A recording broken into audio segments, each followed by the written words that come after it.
After a whole week of building, I was about to press the last piece onto my Lego spaceship when my stepbrother yeeted it across the room. Before I could grab it, he lifted me up and slammed me back first onto my ship, and I felt each Lego crack my spine. He laughed. "Grow up, bruh. Legos are baby toys." He walked off smiling ear to ear while I limped up, my ship scattered across the floor. He did this every single time, and I could never once finish a build. So I got back down and started from scratch, my back aching, hoping this was the last time. But the next day, I got it to the last piece again, and my stepbrother snatched it right out of my fingers. He dangled it above my head, smirking. "Aw, want your baby piece? Jump for it." I knew he was rage baiting, but I jumped anyway, and he yanked it higher, laughing every time I missed. "Give it back!" But he took off, and I chased him down the hall. My fingers grazed the piece in his fist before he stuck his leg out and tripped me, and I hit the floor hard. I scrambled up and sprinted after him into the bathroom, where he held the piece over the toilet. "You'll never be able to finish your stupid baby Lego set." I reached out for it, but he dropped it in and flushed,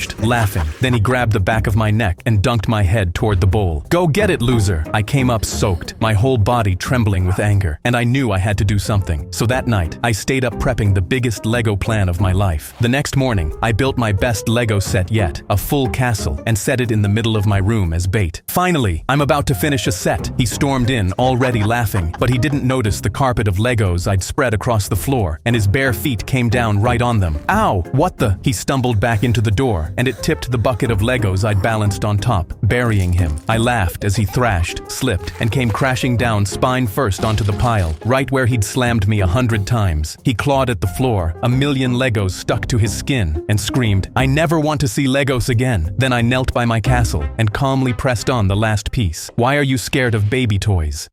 After a whole week of I couldn't believe my eyes when I went to grab a towel from the closet. Instead of finding fresh linens, I found a full-grown circus clown tied up and gagged. This didn't make any sense. His face was painted exactly like the clown who was outside at this very moment performing for my birthday. I pulled the gag down from his mouth. He shouted at me, "You have to untie me right now. Everyone at your birthday party is in danger of being killed." I didn't know what to make of this situation, but I grabbed a pair of scissors from a side table by the door and cut his restraints. "Come on," he said. "We don't have much time." As we were running for the back door, the clown tried his best to bring me up to speed. His brother had just escaped from a mental hospital after he killed their mom. He found me here as I was getting ready for this gig. He knocked me out and stuffed me in that closet. "Your friends are in real danger." When we got to the backyard, the killer clown had my sister in a box and announced, "For my next trick, I will saw this little girl in half." The crowd looked on with amazement, thinking it was only a trick. "Stop right now. I know who you really are, clown. You're not hurting anyone." The killer clown leapt forward to attack me with the saw. Just then, his brother, with all the skill of a real professional clown, whipped a pie at the impersonator's face, leaving an imprint in the pie tin on impact. Once he was down, I grabbed the bat from next to the piñata and gave each of his legs a hard whack. "You're not going anywhere." The real clown made handcuffs out of a balloon animal and restrained the killer. The impersonator was sent back to the asylum, and the real birthday clown got a 5-star review.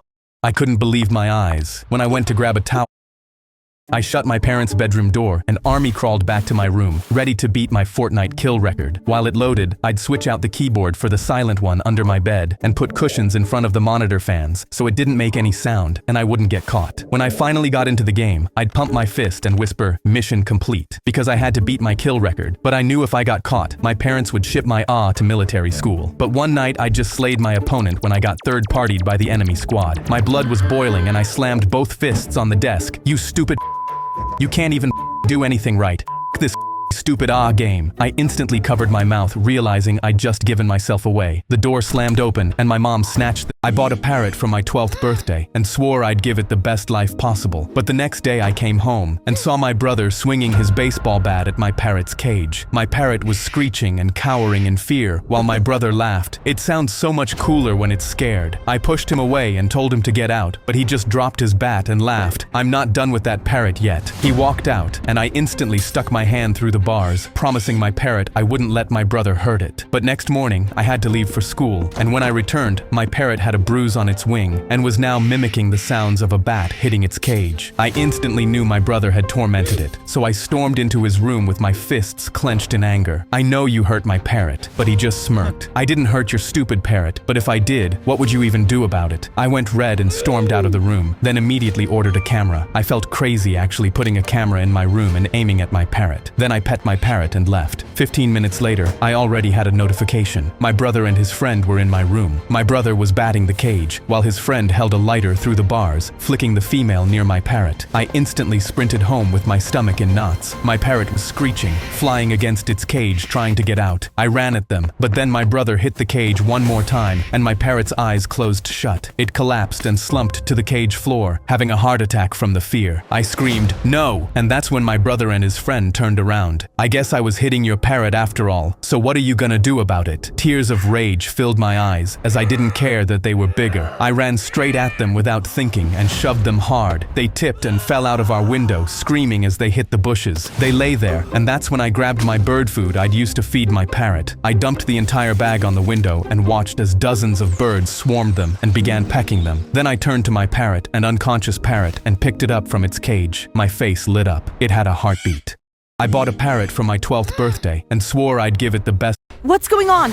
I had just eaten a $40 steak when I waved my hand in the air and called out, "Waiter, waiter, this steak is cold. I want a refund." The waiter walked over and shook his head. "Are you insane? You already ate the steak." I told him I was perfectly sane, and the steak was obviously cold. My date sat across from me with her mouth wide open, so I winked at her. "Watch, babe, this is how you get a free meal." She didn't say anything, but I knew she was impressed, and once she saw how smart I was, she was never going to break up. I was playing cards with other gang members when my phone lit up with a text. "We'll be there in 10 minutes to arrest everyone." I looked back at my cards and kept playing so no one would realize that I was actually a police officer. Marco slid a beer across the table and grinned. "After this run, we're done, brother. We'll open a car shop together and go clean." My stomach dropped through the floor because Marco was young and the only good one in that crew who hadn't hurt anyone. But in 10 minutes, he was going to be face down, getting arrested with the rest of them. I needed him to leave before the police got here, so I put a hand on his shoulder. "You look wrecked, Marco. Go home and I'll cover your share." But Marco laughed and waved me off. "I'm good, but I can cover your share if you're tired." I saw the clock was already down to 7 minutes, and I was running out of time. So I stood up and jerked my thumb at the exit. "Marco, help me grab something from my car real quick." Marco nodded and stood up, and I sighed because he'd be safe, but the boss's voice cut across the warehouse. "Marco, come grab the crates." I stepped in to stop him, but caught myself, because if I acted suspicious here, the entire operation would fail, and these criminals would walk free. So I stood aside and watched my best friend stack the very evidence that was going to get everyone arrested. I thought to myself, maybe I can't save Marco after all. But I refused to give up, and my eyes landed on the gap behind the compressor, the one hole in this warehouse that wouldn't be covered by the cops. That's when windows exploded, and the cops rushed in with weapons raised, screaming, "Freeze!" Everybody dove for the concrete, but I grabbed Marco's collar and shoved him through the compressor gap a second before the cops sealed it. He spun around with his fists up, so I pulled the badge from my boot and held it where only he could see. "We're done, brother. Go open that car shop." His face flashed a look of betrayal, and he turned around and ran. I tucked the badge back in my boot and knelt with my hands behind my head like the rest of the gang, fighting off a smile because I'd saved the only good guy from being arrested. I was playing cards with other gang members when my phone lit up.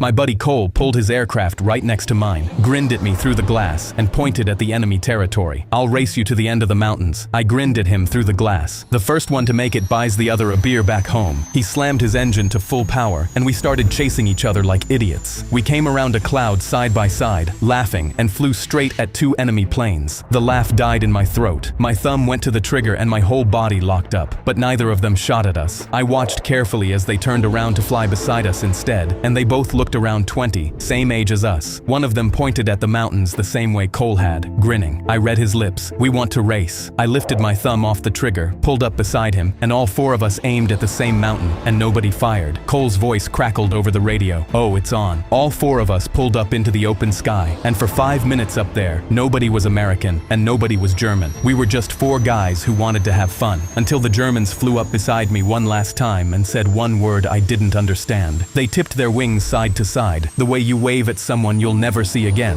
and turned back to their own side. I watched them get smaller and smaller, until they became just another plane I was supposed to shoot down. But Cole's voice came over the radio and interrupted my pattern of thought. "Race back to base?" I pushed the throttle forward. "Winner takes all, and the loser has to buy the winner 2 beers back home."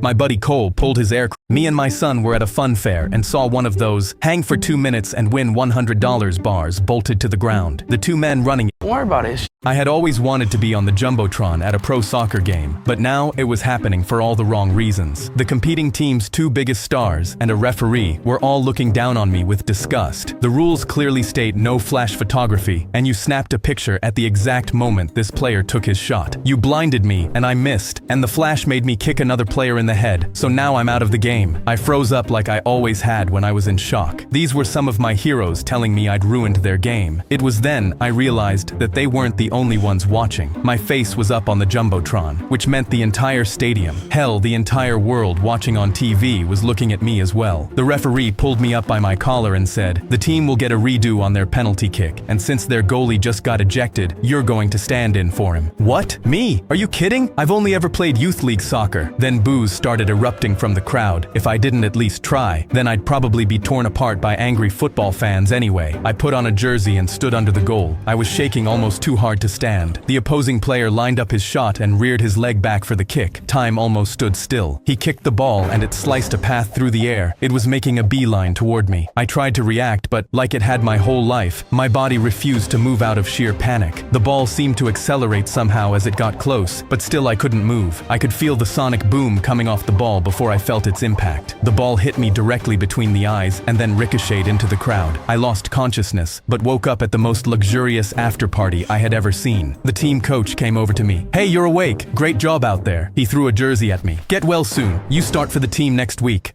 I had always wanted to be on the Jumbotron.